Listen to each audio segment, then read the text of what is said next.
In order to fulfill my solemn duty to protect America and its citizens, the United States will withdraw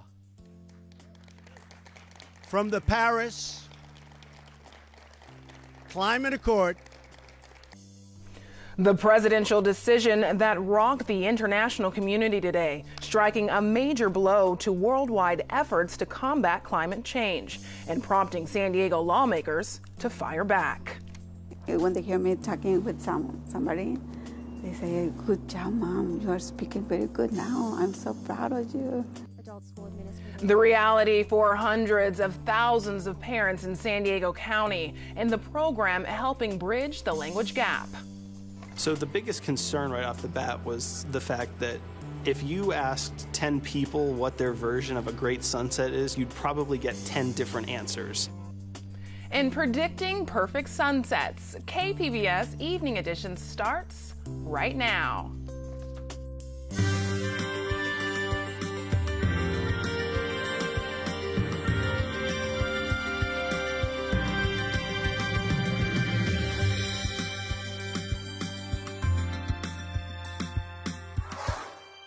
Good evening, and thanks for joining us. I'm Ebony Monet.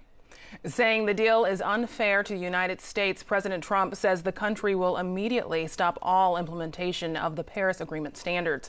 He made this announcement this afternoon in the White House Rose Garden. China will be allowed to build hundreds of additional coal plants. So we can't build the plants, but they can, according to this agreement. India will be allowed to double its coal production by 2020. Think of it. India can double their coal production. We're supposed to get rid of ours. Even Europe is allowed to continue construction of coal plants. In short, the agreement doesn't eliminate coal jobs. It just transfers those jobs out of America and the United States and ships them to foreign countries. This agreement is less about the climate and more about other countries gaining a financial advantage over the United States. Trump says he's open to negotiations to re-enter the agreement under different terms. California Democrats are reacting to the president's decision. Congressman Scott Peters tweeted, "The exit is morally wrong and monumentally stupid." I have three concerns with President Trump's action today. First is we owe our children a legacy of a habitable planet, a clean planet, and exiting the Paris Agreement turns our back on that. That's one. Two, the world looks to America for leadership, and what you see in President Trump, you see this in trade, turning away from American leadership. You see him turning away from American leadership at NATO.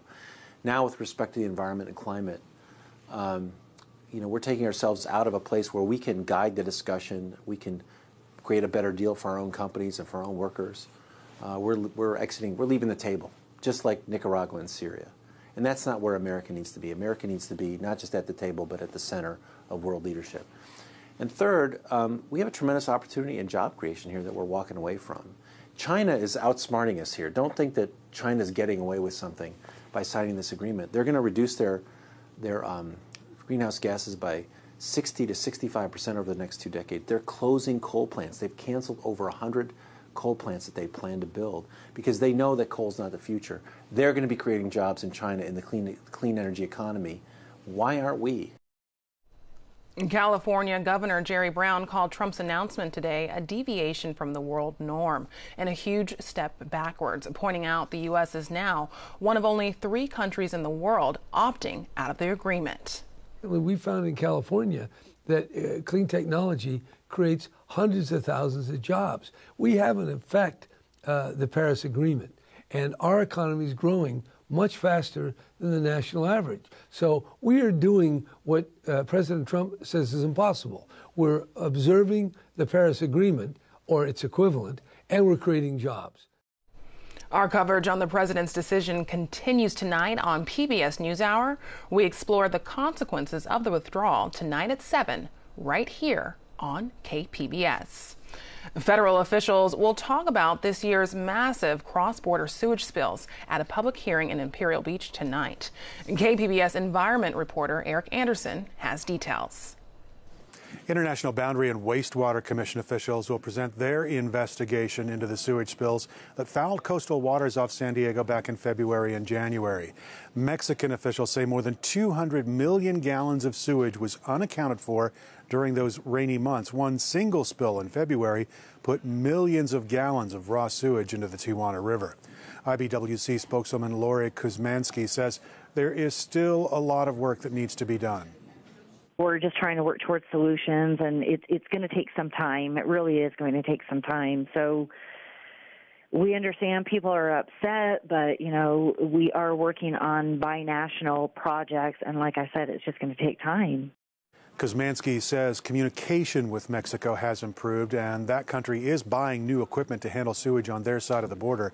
The problem isn't new, but the impact was exacerbated by the heavy rains that fell this winter. The stormwater flow overwhelmed sewage capture systems on both sides of the border. Now, some local clean water advocates are calling for the construction of retention ponds that could catch and hold the sewage flows until there's a capacity to treat the effluent. Eric Anderson, KPBS News. When it comes to San Diego's budget, there should be enough money to go around to support police staffing and the arts. This according to a new report by the Independent Budget Analyst, which is recommending $3 million to the police department's overtime budget. This may address the department's chronic shortage of officers. The IBA also suggests using $1 million left over from this year's budget to help fund the Commission on Arts and Culture. City Council members meet Monday to adopt a budget. Most people have heard of the disease Ebola, but not everyone is aware of its cousin, Lassa.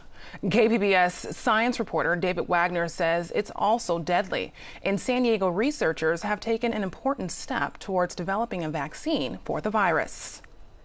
If you were looking at the virus from the side, this is the view that you would see. Lassa may get less coverage than Ebola, but it causes similar symptoms and kills thousands in Africa every year. After a 10-year effort, scientists at the Scripps Research Institute have finally unlocked the structure of a key protein the Lassa virus uses to infect human cells. Erica Ullman-Sapphire says their work will speed up development of a vaccine. Scientifically, we're very close. The molecule we have is ready to go immediately. The next step is to put it on the surface of a vaccine and prove that it generates the responses we think it will. The researchers worked with a clinic in Sierra Leone to obtain antibodies from Lassa survivors. David Wagner, KPBS News. California's superintendent of public instruction was in San Diego today to draw attention to the state's teacher shortage. Only about half of the teachers needed are entering the workforce each year. KPBS education reporter Megan Burks tagged along on the superintendent's visit to Del Norte High School and Black Mountain Ranch. Tom Torlakson got a tour of the school from Megan Gross. The special education teacher was a national finalist for Teacher of the Year. All of her students are on the autism spectrum, but all are fully integrated into classes like art, media, and music. Torlakson says he's hoping to inspire would-be teachers with stories like Gross's. There were too many years of teacher bashing and not enough teacher praising. And so one of the other purposes of this visit is to put a spotlight on the positive things going on in California public schools. Getting the word out is made harder by news of school layoffs. Districts are dealing with increasing pension bills, forcing some to shift existing staff into the classroom and lay off many of those who remain. Torlakson said a strong economy and voter-approved bonds and propositions should help. Tomorrow he's expected to attend a San Diego conference on childhood obesity. Megan Burks, KPBS News. An advocacy group released the first numbers today in relation to California's relatively new law allowing physician-assisted suicides. Compassion and Choice says at least 504 terminally ill people have requested that the state offer prescriptions for life-ending drugs. The state has not released their figures yet. The California law went into effect 1 year ago. Last year, the San Diego City Council voted to sell off the Truax House, a historic home in Bankers Hill that once served as the city's first AIDS hospice. KPBS Metro reporter Andrew Bowen has this update. It's been 10 months since the City Council approved the sale of the Truax house, but the buyer, Nakshab Design and Development, still hasn't closed escrow. That's because the firm wanted to subdivide the property into 3 parcels.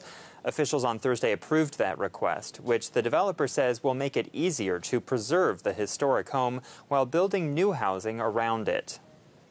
We plan to incorporate a community space on the property, not just for our future development, our future tenants, but also we welcome community organizations and members to use the space as well. The Truax house was built in 1912 in the craftsman style. Some historic preservationists feared if the city sold the property, it could eventually be demolished, and the home's role in San Diego's AIDS epidemic would be forgotten. Now those fears have mostly been allayed. Plans for the new housing units surrounding the Truax house will be reviewed at a later date. Andrew Bowen, KPBS News. A massive landslide that engulfed Central California's Highway 1 nearly 2 weeks ago has added 13 acres to the coastline. That figure comes from the U.S. Geology Survey researchers who used three-dimensional imaging software to analyze aerial photos of the slide. The California Department of Transportation says it could take $1 million and more than a year to repair the scenic highway. Well, it looks like clouds and cool temps for the coast this weekend. Erin Calandra has tonight's forecast. A bit of a cloudy day today, but the good news is those clouds are going to start breaking up and we're going to have some sunnier days ahead of us. Taking a look at the radar for the last 6 hours, look at this. All these little green blips here on the radar means showers. So some people today had a little bit of wet weather, like in Mount Laguna, for example. Taking a look a little bit wider, we see some friends to the north of us. Well, they had some wet weather as well, mainly through Nevada, but most of California, not a bad day here today. So let's take a look at tonight. 61 degrees, becoming a bit cloudy. We do expect that those clouds are going to burn off more throughout the day tomorrow than they did today. More sunshine, which means temperatures are going to be going up just a little bit. Taking a look across the region, cloudier along the coast here, Oceanside 58, San Diego 61. As we get inland, well, Borrego Springs and Mount Laguna, some clear skies. Temperatures here in Borrego Springs at 65 and Mount Laguna 50, Alpine 53 degrees. For our Friday, it's going to be gorgeous. We finally have some warmer temperatures. It's going to be, as I said, less cloudy, more pleasant the next couple of days. So for tomorrow, we could expect more cloud coverage along the coast, but temperatures warmer, 74 degrees in Oceanside, 72 in San Diego. Inland, it's going to be very warm, and Borrego Springs, it's really going to be warming up here the next couple of days. We'll have that in our 5-day forecast. Ramona, 88 degrees, and Poway, 83 degrees. Sounds nice to me. Now, take a look at this weekend. The whole Northeast is going to be pretty wet. We're talking thunderstorms and showers for nearly everyone, except for maybe here in the Carolinas. But the West Coast, a completely different story. Very nice conditions, warm, dry, and beautiful. So take a look at your 5-day for the coast. 74 degrees, not bad, Saturday and Sunday. Monday gets a bit warmer. Inland, we're in the 80s all week. Lots of sunshine, beautiful. And in the mountains, a bit cooler. We're in the 70s, very pleasant. And the deserts, 105 Saturday and Sunday. For KPBS News, I'm Erin Calandra. Some experts say one of the clearest ways to give a child a leg up is to be involved in his or her education. But what if you can't read the homework assignments or call the teacher? That's the reality for hundreds of thousands of San Diego County adults who struggle to speak English. KPBS education reporter Megan Burke says a program helping to bridge the language gap could be in jeopardy. 50 words or 4 over 5 seconds. Oh, good. So we improved it big, right? Yeah, with a lot of mistakes, but that's okay. Well, Ana Maria Hernandez is picking up some basic computer skills in her advanced English language class at Escondido Adult School. I always wanted to learn English because I feel embarrassed when I'm speaking with Native American and they don't understand me, and I feel so embarrassed. I feel like they think that I'm stupid. I'm sorry for the word, but which is not. I mean, it's because I didn't know how to communicate. The 52-year-old says she's excited to put her new skills to work in emails to her son's teacher. That kind of communication didn't come as easily when her older children were in school. Yeah, whenever I go to any meeting, when I had to go in a meeting with the teacher, I feel, and then after, they always tell me, you should know how to speak. So that makes me feel, hurts my feeling. Hernandez says she didn't start taking English classes until now because she was a busy single mom, but she volunteered in her children's classrooms to observe them and fill in any gaps from those tricky parent-teacher meetings. She was wise to do so. Research has long associated parent involvement with gains in math and reading and decreases in problem behavior. Every day I come to school. How do I make this in the future?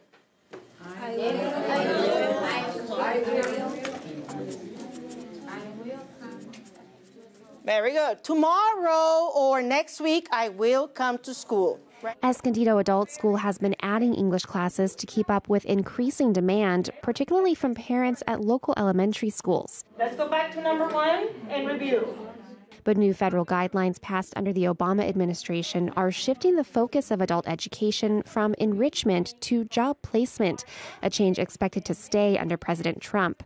Under the Workforce Innovation and Opportunity Act, adult schools will need to show an increasing number of students are using their programs to catapult into jobs or higher education. The challenge for us is not all of our English as a second language students are coming here necessarily for employment. Dom Gagliardi is principal of Escondido Adult School. They're here to improve their English skills so they can be more successful working with their own children and improving those communication skills to work with their teachers. Currently, schools only have to demonstrate their ESL students improved on a post-test or went on to earn U.S. citizenship or a GED.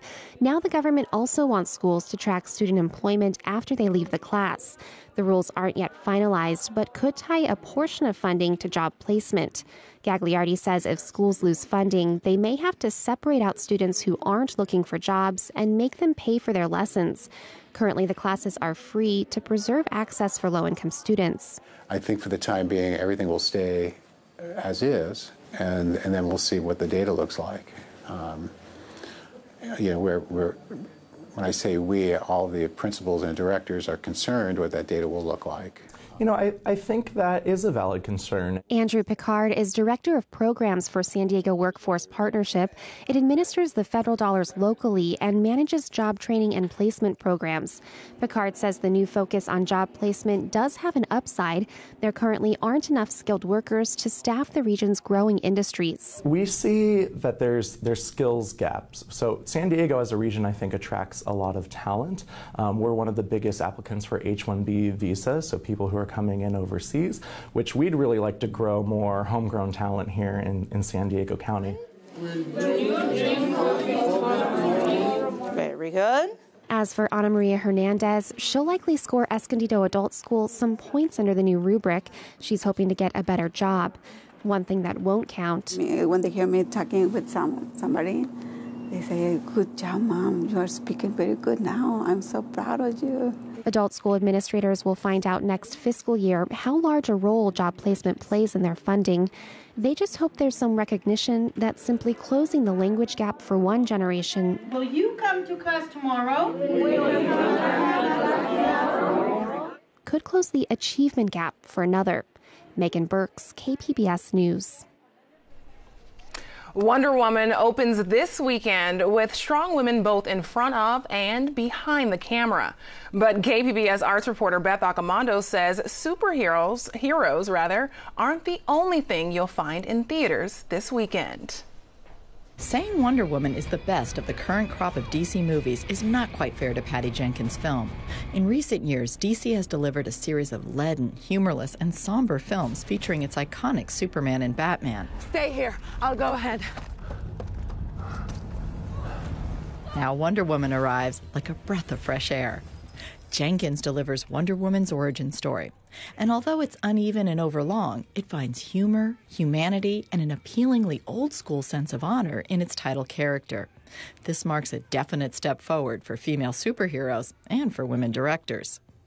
Miranda Richardson shows us the woman behind the man in Churchill. Brian Cox's performance as Sir Winston anchors the film, which looks to the trying days just before D-Day in 1944.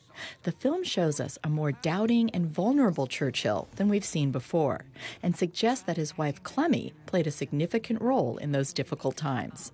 For retro screenings, there's no better place than Cinema Under the Stars, where you can find Alfred Hitchcock in top form tonight and Friday with Rear Window, and then Singing in the Rain on Saturday and Sunday.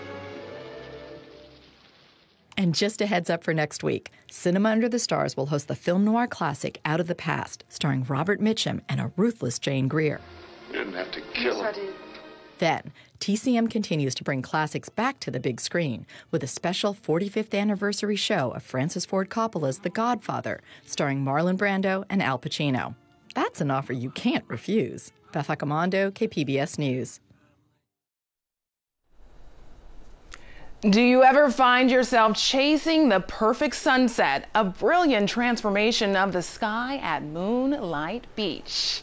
And here's just a couple of more stunning sunset shots by our KPBS newsroom. It's a hit and miss affair for novice and veteran photographers. The technology, though, may change that. In tonight's SciTech Report, producer Bill Hallman introduces us to students at Penn State who built a model that can predict where and when you can find that picture-perfect moment. Sunset is no mystery. We know to the minute what time it happens every day. But you never really know for sure if the evening will simply fade to black or flare up for a glorious finale. Until now.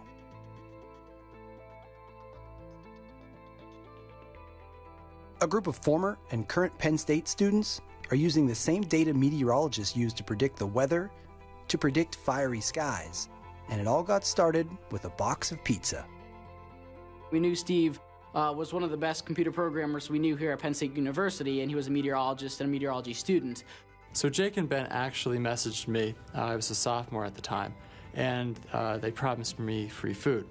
And of course, I said yes.